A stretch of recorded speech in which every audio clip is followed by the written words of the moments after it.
Happy New Year and welcome to this final episode of Trendz Travel for 2017. We're bringing you this beautiful show from the gorgeous mountains of the Golden Gate National Park in the Free State. But however, we are kicking off the show with food and music in Sharpeville. Coming up next on Trendz Travel this week, food and fun in Sharpeville. We then visit our wonderful neighbors in Botswana.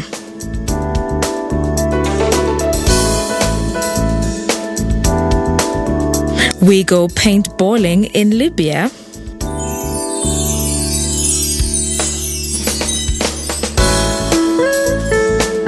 And finally, we look at beautiful African fabric. All this and so much more coming right up. The Sharpeville Food Festival has quickly earned its fair share of buzz as one of South Africa's coolest music and food events. Since its announcement a few months ago through various social platforms, the festival, which features many food stalls, a beverage garden, and live music entertainment, got food and music lovers across the country talking and sharing the exciting news. We were invited to this bright and exciting event.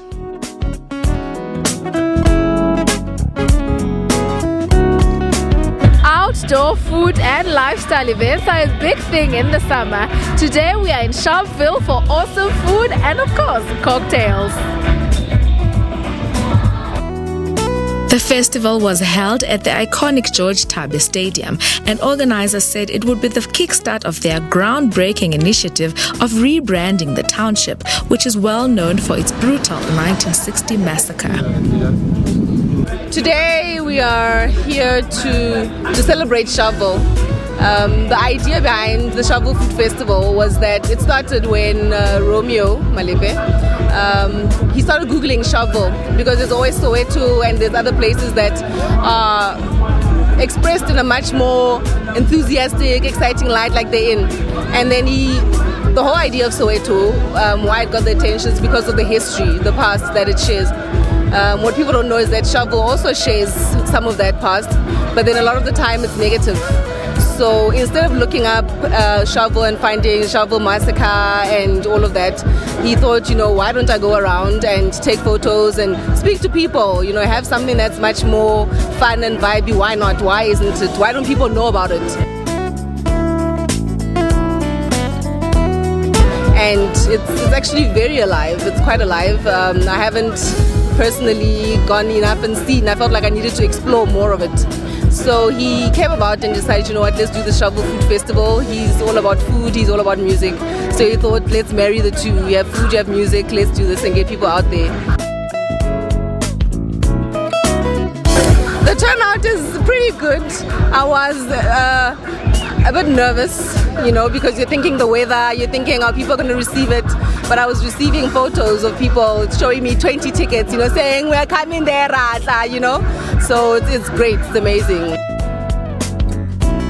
I just feel like it has a lot of potential. People are looking for places to go, and why not in your backyard? Sharpeville is here. You don't need to be driving out far and also to bring in people into Sharpeville and to see that it's not scary. There's people here. There's a diverse type of people and culture, and why not come out and see what we have in store? I grew up here. And I actually feel like I need to be seeing more. I didn't know that people were still this colorful here instead of going to other places, So I'm excited. I'm happy for him. I'm proud. Yes. Yes. Thanks. That fit is fun. People need to eat healthier, but also have fun, and that's what we're out here for fun and wholesome food. We are at @_lemix, right? We are a group of guys that do alcoholic and non-alcoholic cocktails, right? And we're here to showcase our talent. Okay, basically what we have here, we've got jelly babies that have been sitting in gin and vodka, right? And with jelly as well, and we just frozen them. These are called ticker bombs. They just explode in your mouth. people are generally liking our ticker bombs, right? And our gin mixed with lemon, a slice of lemon, a slice of cucumber as well, and either with soda water or with tonic water. Right now I'm with Lerato. Lerato, what are you making for me today? I'm from a company called The Flavor Chick. What I'm doing today is I've got 2 types of wraps. I've got chicken wraps, we've got roti, and then we've got a Prego sauce on there, and we've got, for some greenery, we've got lettuce, and then some rum strips which we grill first, and then we've got caramelized onions and a choice of 3 sauces and cheese. So would you classify your food as junk or health meals? I would say it's street food. You know, sometimes when we go out, this is not a time, at a food festival, it's not a time to diet, you know? So I will not say it's your gym bunny food, but it's your comfort food for, you know, after working hard all week and you go out, this is the stuff that you would eat. But it's all natural ingredients. I don't skip processes. I don't use anything like the garlic that I used for my Prego sauce. I never use like processed garlic. Everything is fresh made. I don't. So in a way, and canola oil. So in a way, you could say it's healthy. It's not the healthiest health that you could eat every day, but it's not gonna, you know, get you to hospital. This is the Black Shed. It's a wonderful, lovely food truck that we started about 5 months ago. And basically, I had a look at the market, and I figured I think there's a space for food trucks, and there's a great deal of appetite. Excuse the pun for food trucks, you know. And it's a fast-growing industry in South Africa. I think people get to enjoy the food, etc. The concept behind Black Power is exactly what it is. It's power for black people. You know, like for years we haven't seen the power in us as black people. We haven't supported each other. We haven't seen opportunities to sell our own brands. We're always buying brands from outside South Africa. So this is a beginning of changing that thought that we don't need to buy stuff from outside. We can produce quality here in South Africa. Okay, so I see all your clothes are black, literally black. Is that everything black? Yeah. Hashtag I wear black. That's our hashtag. I love black clothes, but there are a lot of people that love the color black. It's not only clothing, it's just the color black, whether you see it conceptually as black people, as Africa, because the color black in a dictionary is, the connotations are bad, you know. So, and we were given that name, black. We are brown, we are not black. We are African, we are not black. But because that's who we've become, let's embrace that color. You know, that's the thinking behind it. And I do love the color black. Me too. If you've just joined us, unfortunately, you've missed out on some great food and groovy music in Sharpeville, but we have so much more after the break, so don't go anywhere.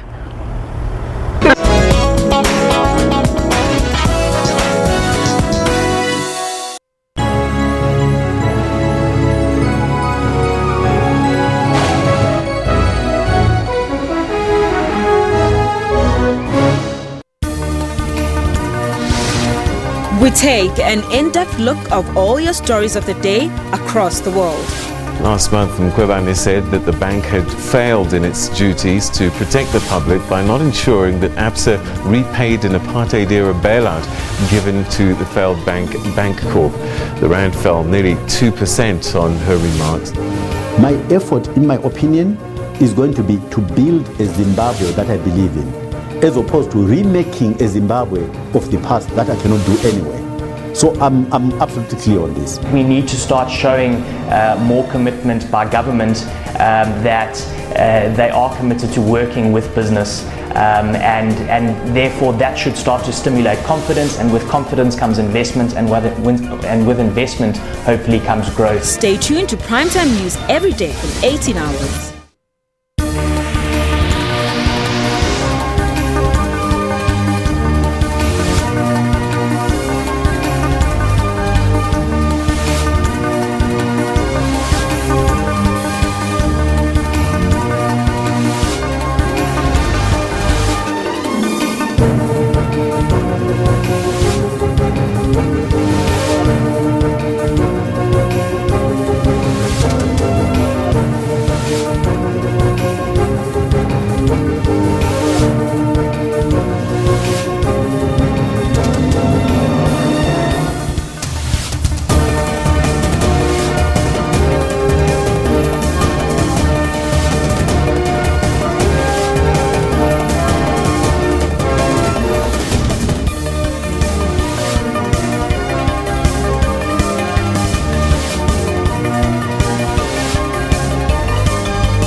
Welcome back.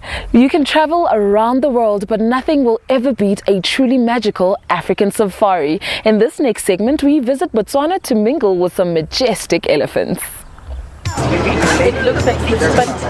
Chobe National Park, located in Kasane in the northeastern part of Botswana at the border with Namibia, Zimbabwe and Zambia. This swampy inland river delta, which many has labeled paradise, is becoming a major tourist attraction in the SADC region. Here you can experience a true African wildlife safari. This place is home to the fish eagle, the big five, and a range of other animals, including reptiles, birds and other species. There's so much that the world can get to see when they visit this country. Open skies, vast open wilderness, beautiful landscapes, friendly people, the wilderness, and everything that one would want to see in a nature-based destination. One of the highlights about Chobe, at the border with Namibia's Caprivi Strip, is being able to go on river safaris, and just minutes into it, we spot at least 3 of the big 5. They include herds of the majestic elephants, with one of them engaged in a tough war with the crocodile. On the other side of the river, the Cape buffalo, soaking in the hot Chobe sun, while the hippos remain slightly submerged amid spectators. But is the African elephant that remained the biggest attraction here. It is overwhelming, actually. It's so beautiful that one cannot really understand what's going on. I mean, you see all these elephants, they are just like 50 meters away from us, and so many, and I just, I know them from the zoo, but not from nature, and there are so many, so it's just overwhelming. It's mind-blowing. I mean, in comparison to what we go through in Johannesburg, it only dawned on me when I get here that I needed some environment that is very serene, and this is exactly what I'm getting here. As Botswana diversifies its economy, it's embarked on a major drive to attract more tourists. After diamond mining, at 18% to the GDP, tourism is the second biggest contributor to the country's economy. Leadership took a decision to ensure that we conserve what we have as a country. And behind this leadership is a set of well-committed tour operators in the industry that also do everything to ensure that the resource on which they depend is well conserved and heritage preserved. It's an industry that's creating many jobs in the country. Shah Naz, our guide for the day, is one of the beneficiaries.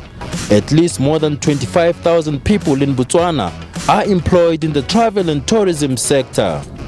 What I really like about this job is you meet so many people, different people, you gain different experiences every day, and this actually helped me because at first I was actually a short-tempered person, but this molded me to learn how to be patient. And as the day drew to a close, everyone on our river safari was left feeling that this is a park that should be preserved for generations to come. It's all about sustainable conservation so that the beauty of Chobe National Park, its fauna and flora, can be shared with the rest of the world. It's day 2 of our visit to the Chobe National Park. After the river safari, we are now on a game drive, hoping to spot the rest of the big 5. After seeing the Cape buffalo, the elephant and the hippo the day before, game drives normally start at the crack of dawn. It's a place where animals are known to roam free. And minutes into our game drive, we witness a pride of 3 lions on a hunt, pursuing one of their favorite prey, the antelope. But in true antelope style, it was just too smart for the pride. Around here, you can view lions and other game in their natural environment, sometimes even coming as close as 40 meters. Botswana has been commended for its conservation efforts. Botswana has done this very successfully, striking a balance between attracting tourists but on an exclusive basis, not too many, and also protecting the wildlife probably better than any other place in Africa. And that's very promising for Botswana and is an important source of revenue for the Botswanian economy. With one of the highest elephant populations in Africa, every morning the Chobe River, which flows from Angola, serves as a major drinking hole. And every morning you are more than likely to bump into elephant heads rushing downstream to quench their thirst and graze on the lush grass. For now, it's hoped that the country's conservation efforts will help attract more tourists. Accessing this park is easy. SAA and Air Botswana have daily flights between Johannesburg and Kasane. Chobe is also easily accessible by road. When you are here, you can literally step into 4 countries in one day in what's called a quadripoint, or a point where 4 borders meet. You can wake up in Botswana, have breakfast in Zambia, do lunch in Zimbabwe and spend the night in Namibia. It's for this reason that the construction of a multi-billion rand rail and road bridge project is underway. Upon completion in December 2018, the Kazungula Bridge project will expedite the movement of SADC people, goods and services.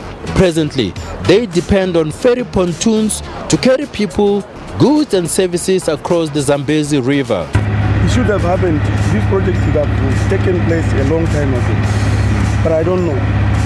You know, I don't know what is wrong with the people that we entrust with this people running our government. But I'm happy that it has taken place at such a time like this one. And my appeal to the peoples of the nations concerned, that they should look after this facility jealously. Upon its completion, the bridge will be a key route linking the Durban harbour to at least 7 SADC countries, stretching up to Tanzania and the Democratic Republic of the Congo. It's for this reason that the government of Botswana and Zambia have entered into a partnership to make the construction of the bridge a reality. For the region, I think it will really help a lot in terms of easy movement of tourists who are coming to the southern block of this region, and also be able to utilize, the larger transfrontier conservation area that we have in this area. So the natural resources, the wildlife. Botswana also held a global trade expo recently.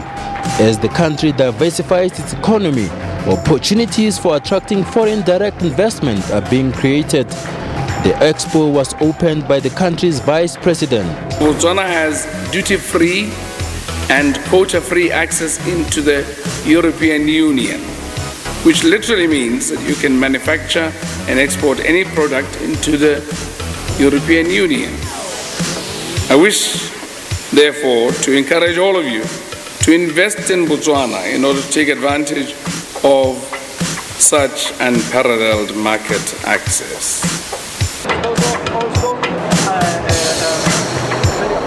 It was a platform where budding and experienced entrepreneurs alike could market their products to the world.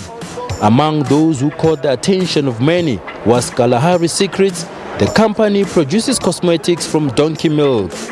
The donkey is very special because even in ancient African history, Queen Cleopatra used to bath with the soap. Even traditionally in our community, we used to drink donkey milk not to get sick. Products which some people are prepared to consider.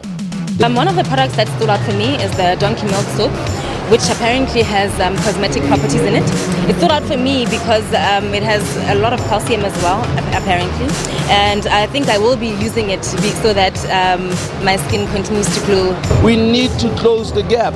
Let us help our African brothers and sisters, even Botswana, to look beautiful, natural beauty. As for the highlight of the expo, was an event titled In Conversation with Richard Branson.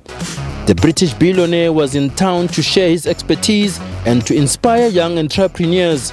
He's concerned about the plight of young people. We've got wonderfully well-educated people. Incredible how well you all speak the language I speak. It's wonderful to be able to communicate with pretty well anybody in Botswana. But you know, the challenge is finding really exciting, useful work for the people who the large majority of young people in Botswana. After his address, young entrepreneurs were left inspired. I've been following Sir Richard Branson's work, and I felt that looking at how he started from humble beginnings and where he is right now, he on his own, his story is just a force to reckon with. I felt that it's quite inspirational, so I figured that this is an opportunity that I should not miss. I must come and hear from the horse's mouth. Botswana may be a small country, but it's looking at other sources of the economy to make a global impact. One of the things I think we need to really look at as a game changer as Botswana is to really look at how we can position and use the size of Botswana very, very differently. Many people look at the size of the country as a liability. We're small, 2 million people, but there's a huge advantage in the things that we can do that larger economies and countries and even cities can't do.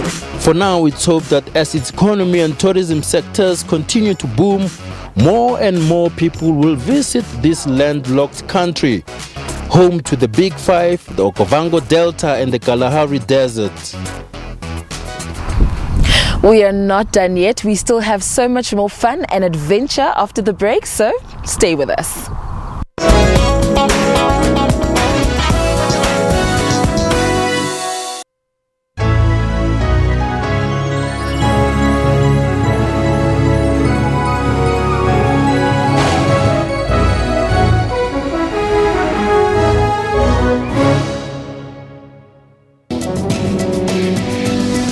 Over 5% of the world's population, or 360 million people, has disabling hearing loss. Sometimes babies are born that can't hear. And especially during the pregnancy where there's some infections that mom could pick up that can actually transmit that damage to the ear, and those children can be born deaf. I don't look at myself as a disabled person. I looked at myself as Bruno, not with a disability. I don't have barriers. I use South African Sign Language because I have a language. And unfortunately, we need to talk to the teenagers and the young people out there. I know it's now fine to go to the concerts and listen to that loud music, but you're actually damaging those little hair cells all the time. And you're not going to pay the price now. You're going to pay the price when you turn 45, 50. And then all of a sudden, we're going to see the damage done. For all your health news, join Health Talk every Saturday from 9 to 10. We cross live, give updates and cover sport. The observer missions, what are they saying? It will be a very difficult announcement to make, to say whether these elections have been free and fair. 1 in every 100 people are diagnosed with arthritis daily. In an effort to raise awareness, a handful of elderly women, they took to the streets of Soweto to stretch their fight against the ailment.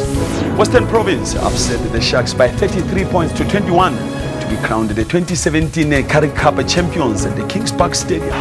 In Durban.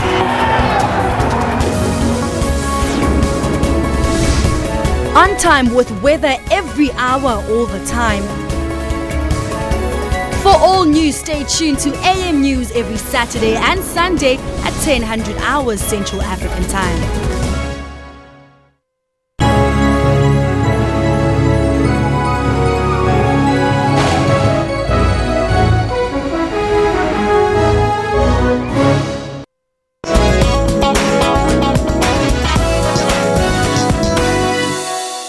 It is the festive season, and no matter the weather, people around the world are finding ways to have fun and entertain themselves. Taking cover in a trench or behind a wall, armed men shoot at their rivals as dozens of people watch in the Libyan city of Misrata. A boy captures the action on his mobile phone as the other side retaliates, firing a volley of ammunition. This time, it's not rival groups engaged in a fight, but two sides playing paintball. The city's first paintball arena hosted a game, drawing several local men to compete. اللعبة قصدي ممتعة واجد وترفيهية، المفروض نشجع الشباب كلهم انه قصدي يشوفوا نشاطات، يشوفوا العاب زي يبدوا في مشاريع زي قصدي تخلي الشباب يقضوا اوقات فراغهم في حاجة مفيدة، قصدي حاجة فيها متعة وفيها خير من حاجة ثانية. 4-player teams compete in a capture-the-flag game on a field half the size of a football pitch, littered with obstacles behind which players shelter. Misrata, a large commercial port about 190 kilometers east of Tripoli, is one of Libya's major military power bases, but the city itself has been largely immune from armed clashes and attacks in recent years. ويا ريت تزيد تعم باقي الالعاب نفس البيسبول وتزلج ومدينه ملاهي وما شاء الله نفس اللعبه هذه ما شاء الله لعبه سمحه وجميله وقضينا في وقتنا سمح وجميل ويا ريت تزيد تعم باقي الالعاب نفس هذينا. Paintball Misrata is the country's second paintball arena after Tripoli's Paintball Libya, which opened last year. Entertainment and sporting activities were minimal during the rule of Muammar Gaddafi, with football being the most popular along with the bowling early. The country has slid into turmoil after Gaddafi's overthrow, with rival governments and armed alliances competing for power. A UN-backed government in Tripoli has struggled to impose its authority and has been rejected by the factions in the east.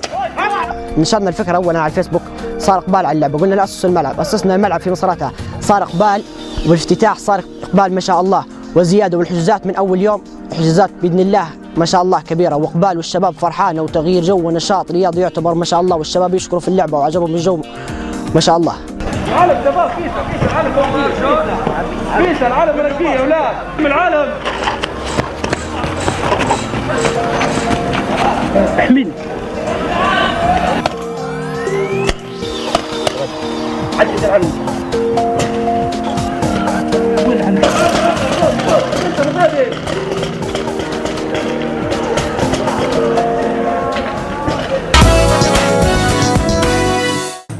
तो दूर तो लग जाएगी don't go away वहां पीछे कुछ भी नहीं है जहां हम अभी घूमने जा रहे हैं अब यहीं रहिए मेरे पास अभी आपको रोक के रखा है A food truck festival in Indian national capital showcased rich culinary offerings from across the world.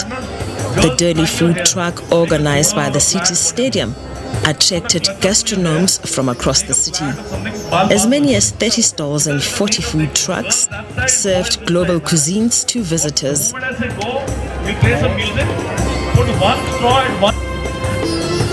मतलब पंजाबी में दो चार गाली दे लो स्टार्टर होता है दिल्ली में जाते वहां बोलो कुछ नहीं होता है यार दिल्ली में आता तो स्पीड तोड़ देते साहब this boy at the back was standing don't look back I'm talking to you nothing what will you do here as food trucks ready हो रहे हैं पंजाबी बंदे का दूर से पता लग जाता है एक ही आया होता है 6 types of clothing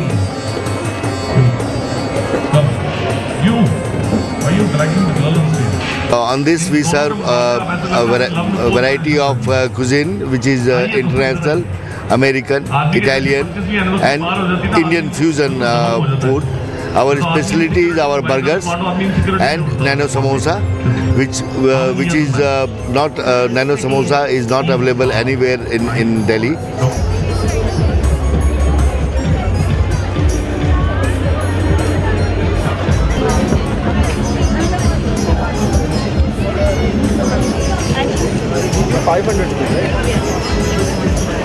एक पैसे को 500.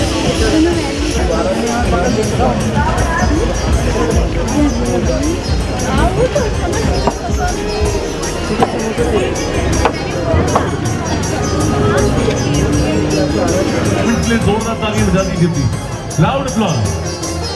Yeah, it's a hot property now, huh? The Delhi food game. ताकि खूब सारा revenue generation हो, ताकि हम साल दर साल इसी तरह इसको biannual ना कराएं. We are starting with the bands in some time. तकरीबन 3 बजे and it's been lovely to have you here.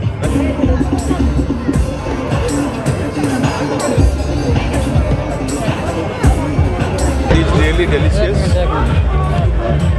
Food is really delicious, but a little bit costly.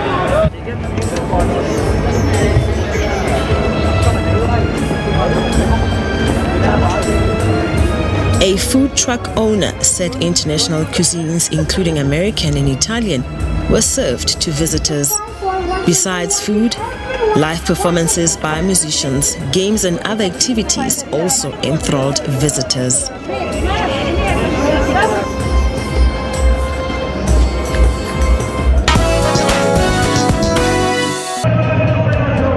Thousands turned out for this year's edition of the Great Ethiopian Run in Addis Ababa, an annual event that sees runners cover a 10-kilometer course through the capital. The event brought together people running for fun, as well as upcoming and professional runners as part of campaigns to raise funds for various charities and encourage people to stay fit. This 87-year-old is one of the runners who took part.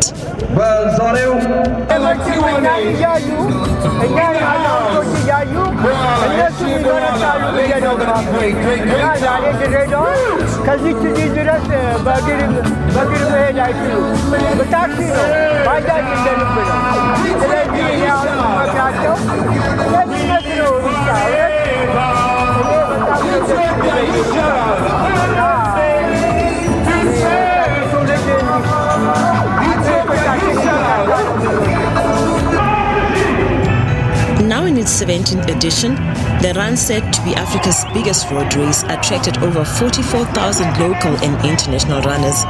The race is also a great opportunity for scouts to spot upcoming athletes. Ethiopia, which alongside neighbor Kenya has for many years dominated distance running, had its credibility questioned earlier this year when 6 of its athletes came under investigation for doping. The East African nation is also struggling with a slump in form and won a single gold medal at last year's Olympics in Rio de Janeiro, its poorest haul since 1992. The women's category was won by Zema Yimmer, while the men's category was clinched by Solomon Berega. Both aspiring athletes who took home about $3,648 in cash prize money.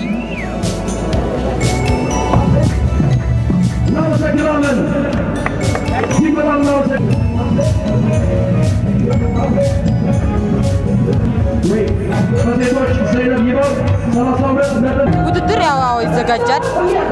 ደስ ይላል። ብቻ በጣም አሪፍ ነው። ያው ከዚህ የበለጠ ውድድሮች ውጭ እድል ይኖራል። አዎ አሪፍ ነው። ሁሌ አስበዋለሁ ታላቁ ሩጫ። ያው ብዙ አትሌቶች ከዚህ በፊት እነ ኃይሌ ነገር ስማቸው በዚህ መዝገብ ላይ አለ። ከነሱ ደግሞ መቀላቀል በጣም ትልቅ ነገር። ስሜ ሁሌ ፍላጎቴም ይሄ ነበር። አሳክቼዋለሁ። ደስ Organizers are planning about 14 races in parts of the country in the coming year. Over the past 5 years, the Great Ethiopian Run has supported more than 32 different organizations, raising over $360,000. A winner from this race, both men and women, they are upcoming athletes. And the prize money this year is $100,000, which means it's a lot for these athletes. And the top 3, both men and women, they are a new face. I'm so happy, just to see those athletes. In the future, we're going to have, more youngsters. And at the same time, to change the image of the country. Well, at the moment, Ethiopia is on the run, on the move, development, many other things.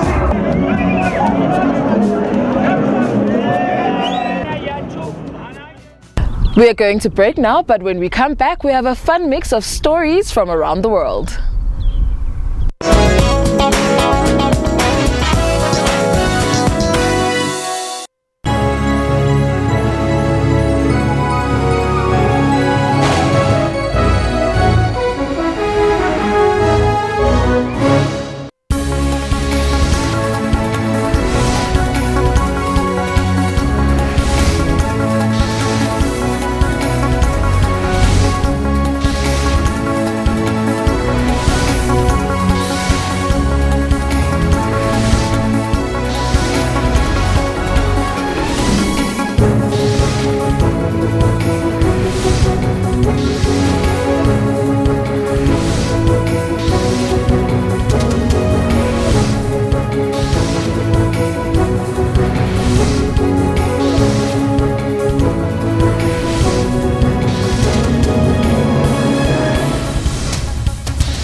Liz Ngwane, a fashion designer in Bo, Cameroon, is working on one of her latest outfits at her store in town.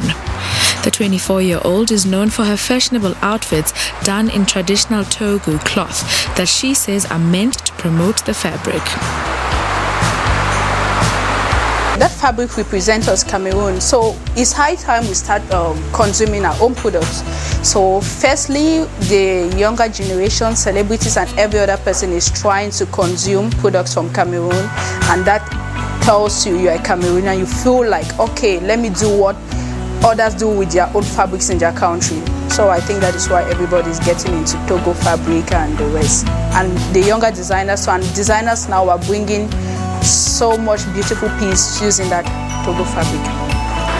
Togo was a preserve of royalty and dignitaries here in the past and made traditionally by communities found in northwestern Cameroon. A colorful fabric commonly done in black, gold and orange, Togo was finely embroidered in different colors that form various bold patterns. The technique has been handed down generations, and today cheaper printed versions of the cloth are now also found in the market as manufacturers take advantage of demand for Togo. Ngwane says she tries to give her designs a modern cut to attract customers looking for stylish outfits done in the fabric. So most of people that come for their traditional weddings. Okay, artists who do that because they know they are selling out themselves to the world and they want to tell the world where they are coming from, so they come for the fabric. And also designers, it depends on the activities you want to do. Like maybe when you know you're getting somewhere out of your own milieu, you want to see where you're coming from, tell people a story from your outfits, they put on Togo. So those are the type of clients that come for Togo fabric. But coming out with the collection I have calls a lot of attention. Normal girls and guys around would love to put on Togo because it's sexy. The designer also likes to blend Togo with sheer fabrics to bring out her sometimes flamboyant creations. It is also used to make accessories and souvenirs, popular among tourists and locals. Togo is worn today by many to mark special occasions and events like weddings and other formal gatherings. The fabric is also popular outside the country, and its designs have inspired collections at various international fashion events in recent years. John Awa is a traditional elder and says the fashion sector has a key role to play in keeping Togo relevant today. It is so important up to the level where a chief, if a prince is dedicated a chief, is restricted out of ordinary dresses, especially when there is an event, an important ceremony. It goes in Togo, nothing else but Togo. It's very, very important, very significant, because it portrays the identity of our culture. I can't lie to you, the fabrics really, they are not of high quality for the other fabrics that I use. Like when we talk about visco and the rest, they have very high quality. They are made of 100% cotton. And I'm one of that person that fights always for sustainable fabrics, like sustainable fashion. And I take into consideration fabrics. So the hidden challenge I have is this fabric. I don't really, when I send it out there, does it really meet up to the market? And another thing is scarcity, because we have it in two qualities. Yes, like there is a good quality, but even though in that quality I don't see range it that I use. And to have that quality is where I really have challenges having it. By creating fashionable outfits and accessories, Cameroonians are able to keep an important part of their heritage alive and cash in on ancient tradition. Georgian National Museum in Tbilisi exhibited 8,000-year-old earthenware wine jars, which turned out to be the oldest known evidence for winemaking. Scientists detected telltale chemical signs of the fermented alcoholic beverage made from grapes and pottery fragments found at two sites about 30 miles south of Georgia's capital, Tbilisi. The findings show that this important cultural achievement occurred earlier than previously known in the South Caucasian region on the border of Eastern Europe and Western Asia. Until now, the oldest winemaking evidence has come from pottery in Iran, dating to 5400 to 5000 BC. The director of the Georgian National Museum, who helped lead the research, said large jars called kivevri, similar to the ancient ones, are still used today for winemaking in Georgia.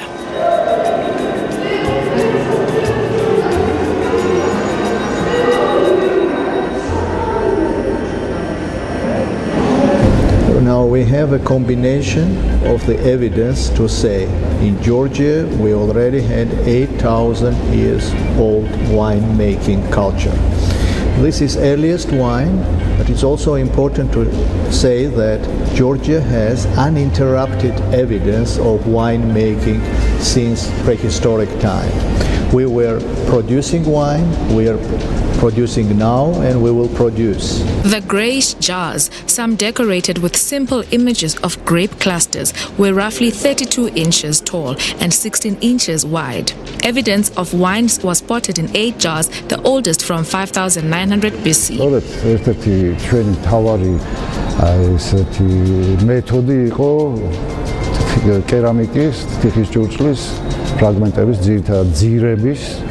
აღება სანიმუშოდ და საანალიზოდ გაგზავნა შემდგომ უკვე ამერიკის ფილადელფიაში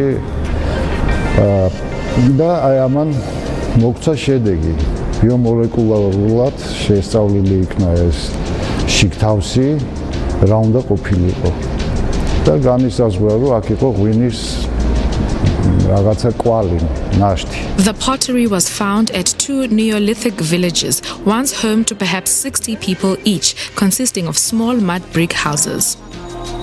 The villagers harvested wheat, raised sheep, goat and cattle, and used simple tools made of bone and volcanic glass called obsidian. ღვინოში ყოველთვის არის სახამებელი, ყურძნის სახამებელი, ასევე ღვინოში უნდა იყოს თვითონ ყურძნის მარცვლების ქერქის ნაშთები, ეს ყველაფერი მიკროსკოპიული რა თქმა უნდა, და კიდე ქინქლას, თქვენ იცით რომ წარმოების დროს და ღვინოს ყოველთვის ქინქლა ეხება და ქინქლა ყოველთვის ღვინოში ვარდება როგორც წესი და ქინქლას მიკრონაშთები და ძირითადად ბუსუსები გვხვდება. აი ეს ყველაფერი არის მარკერი ან არგუმენტი მძლავრი და ამიტომ ნამდვილად ეს ყველა მეთოდები გამოვიყენეთ და ნამდვილად იყო 8000 წლის წინანდელი ღვინო, ნამდვილად იყო ჭურჭელში, ანუ ნამდვილად ჩვენ ტერიტორიაზე პირველი მეღვინეები იყვნენ.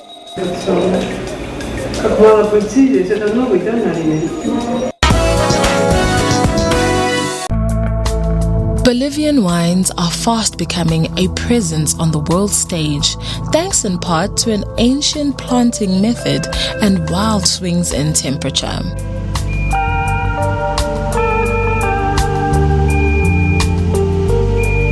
You have a huge day and night difference. So if it is 25 or 30 degrees during the day, at night it could be only 5 degrees. What does this do? It gives the wines acidity, freshness. All Bolivian wines have freshness. Some 5 million bottles of top quality wines produced in Bolivia come from a vine planting technique used by Spaniards in the Middle Ages and brought to Bolivia. Tras unos 5 años de investigación en varias variedades de vid y sus vinos producidos a través de estos, hemos encontrado que los vinos bolivianos, en comparación con vinos producidos a partir de vides, a partir de uvas a nivel del mar, por ejemplo, entiéndase vinos franceses, españoles, inclusive vinos chilenos y argentinos, hemos encontrado que la cantidad, la concentración de resveratrol en los vinos bolivianos es mayor, significativamente mayor, puesto que los valores que hemos encontrado varían desde 3, 7 hasta 10 veces la cantidad de resveratrol presente en los vinos extranjeros.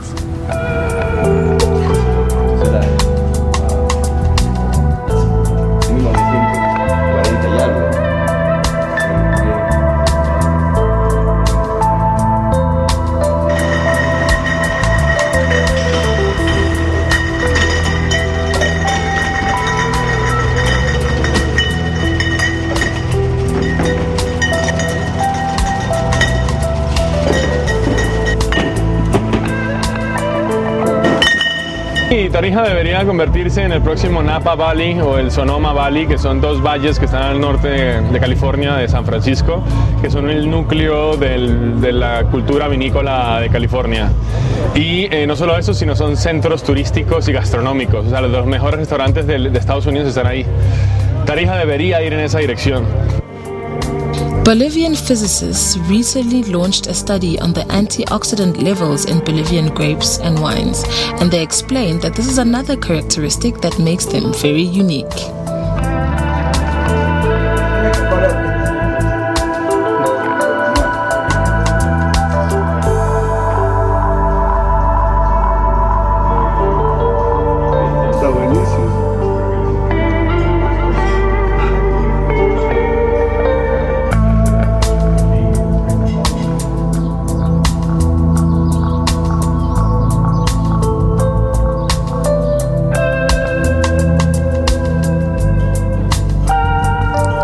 Much of the wine is produced in the southern Bolivian department of Tarija, and local chefs hope the new recognition of Bolivian wines will put Tarija on the map.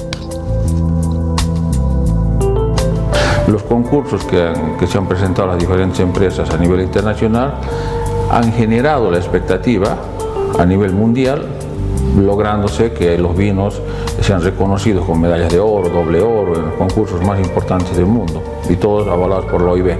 De tal manera que eso hace que nosotros tengamos vinos con características únicas. Lo bueno del vino es que el vino muestra la identidad de cada zona o de cada país, y eso no es reproducible en ningún otro país más que en esa misma zona, con esas características. Eso hace único a nuestro vino.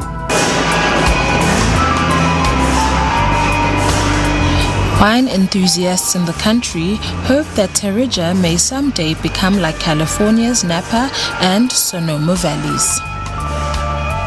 And that's all we have for you on this week's episode and for 2017. We hope you end off the year on a great note and you kick it off with a big bang. From the Trendz travel team, see you next year.